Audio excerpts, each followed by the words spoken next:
Good morning, the old mule here for Old South Barnes. We just crossed over the county line, past a couple of creeks, and we're right here on our new job site that we're fixing to begin to work on this gem of the past. What you see behind me is something that you'll find throughout South Georgia. These are just old farm sheds built out of round poles, a little bit of timber, but they got the job done. Over the years, there's been some damage on this building, but we're going to be able to repair it and give it more longevity, maybe even another 100,000 miles. So follow along and join us as we do our work the Old South way.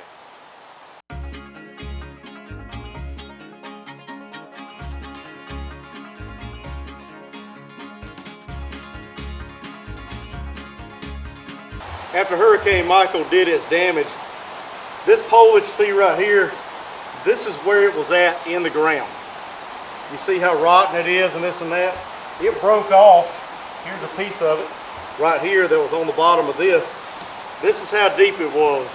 As Dad zooms up, you'll see how far from right here down, you'll see how far this pole is pushed up on this barn here, making it unlevel, of course. But of course you can see there's no concrete around this, but when the old timers would build barns like this, it wasn't just about craftsmanship like this. It was about building something that they could use, such as for hogs, which you'll look down here. The owner said that the guy had hogs back here.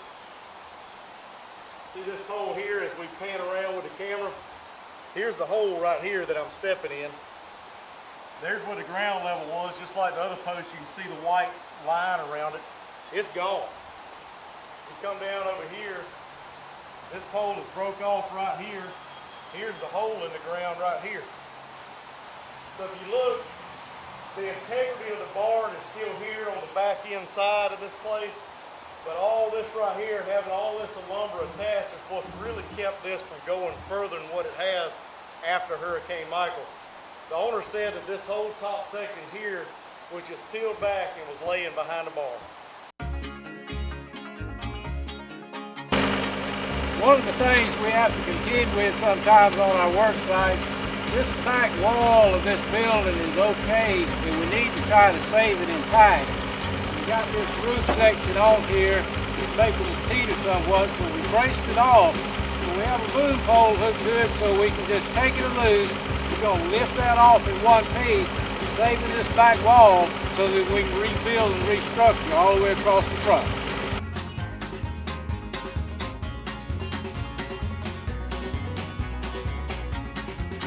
What we've done before we placed our new timber into the ground, we drilled a hole through the side of it about a foot up from the bottom, and we actually drove a piece of rebar into it so it is protruding off of each side. What that's going to do when we fill this cavity up with concrete, it's going to lock that post to the concrete so this particular corner is not going to go anywhere. We're going to do the same thing on the opposite corner down there, and then we'll be ready to pull a string and set some new posts across the front of this building.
Well, here we are, folks, closing up another beautiful old barn. It's just an old-time telephone pole style barn. We saved the gate that you see here. That's what the wife of this place was so excited to have, because it is. This is old, good old-time nostalgia. Old hog gate where they worked hogs in this barn at one time, and we got to put right back up for it. Here at Old South Barns, we're all about restoring the past. This guy done this old telephone pole style barn here in southwest Georgia. A beautiful old barn. The front end had completely been taken off by Hurricane Michael. We flew in here and flew these posts in, made these beautiful beams that we've done here, and put our 2x6s upright, screwed our metal down. By us putting in all this work right here, we have made the rest of this barn salvageable for the rest of its life.